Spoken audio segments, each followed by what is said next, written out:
pirmo kurso kariūnas Vitas Mangevičius. Dabar šiandien kasam apkasą. Labai linksma nuotaika, aišku, sunku, bet visas darbas, visas emocijos, komandinis darbas atperka labai dažnai tą sunkumą. Įspūdžiai labai super, kaip sakoma. Matom, kolegos tarėsi labai, mūsų projektų vadovas dirba.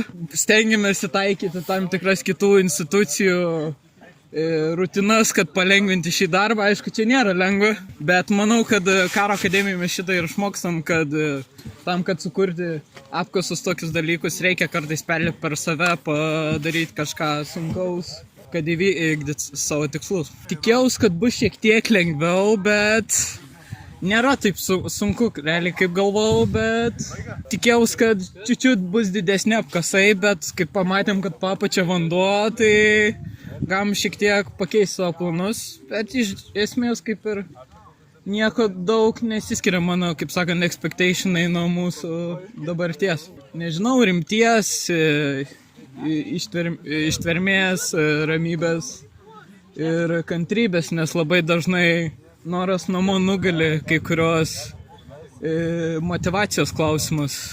Bet manau, kad susitvarkysim šiandien su apkasais. Būsimiem kariūnam ryžto, nes manau dabar gal jaunimui šiek tiek trūksta, bet čia yra įveikiamas dalykas ir akademija mus to moko, kad turime iš pradžių susitvarkyti su savo problemom o tada mąstyti apie kitus.